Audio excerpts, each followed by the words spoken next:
సృష్టికర్త అయిన ప్రభువారు నేను బ్రతికి ఉన్నప్పుడే మీతో మాట్లాడటానికి నాకు ఇచ్చిన ఇట్టి అవకాశాన్ని బట్టి, కృపను బట్టి, ధన్యతను బట్టి మొట్టమొదటిగా ప్రభువారి అతి పరిశుద్ధమైన పాదముల ఎదుట సాగిలపడి ప్రణతులు తెలియపరుస్తూ ఉన్నాను.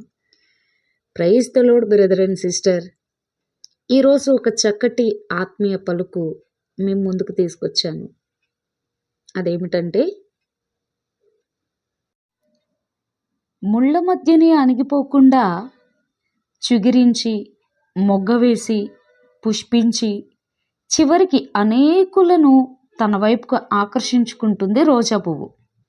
అదేవిధంగా ముళ్ళకంపలాంటి నీ జీవితాన్ని, అనగా మురికి బారిన, మలినాలతో నింపబడిన తరతరాల నాటి పాపాలు, తరతరాల నాటి శాపాలు నిన్ను వేధిస్తూ, పీడిస్తూ, ఇంకా ఎందుకు ఈ బ్రతుకు, ఆత్మహత్య చేసుకుంటే సమస్యలన్నీ ఒకేసారి పోతాయి అనుకుంటున్న నా ప్రియ సోదరా సోదరి, నిజదేవుడు నిన్ను పుట్టించింది అకాల మరణం చెందటానికి కాదు సుమా.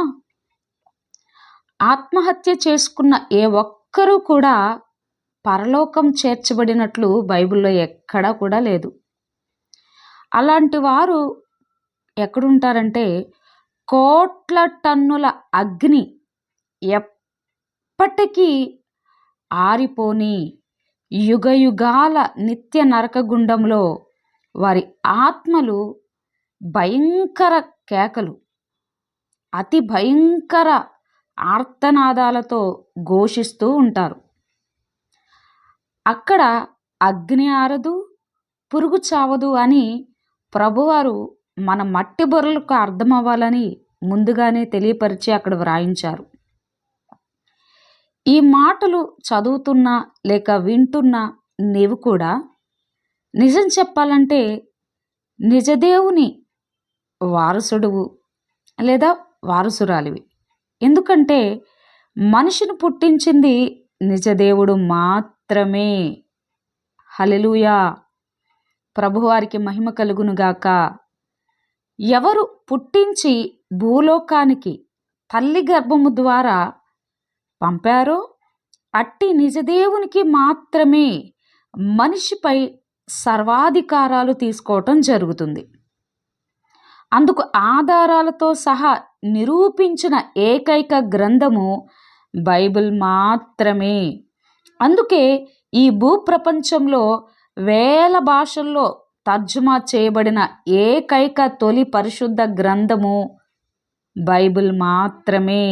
హల్లెలూయా, నిజదేవునికి మాత్రమే మహిమ కలుగునుగాక.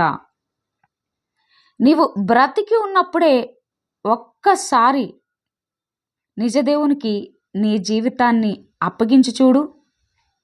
ముళ్ళ కంపలాంటి నీ జీవితాన్ని కూడా చిగురింప చేసి, అనగా వెలిగించి, నిన్ను నిందించిన, అనగా దూషించిన, అవమానపరిచిన చోటనే నిన్ను తలగా నిలబెట్టి అనేకులకు ఆకర్షితునిగా, అనగా మాదిరిగా, ఆశీర్వాదకరముగా ప్రభువారు నీ పట్ల కూడా చేయగలరు.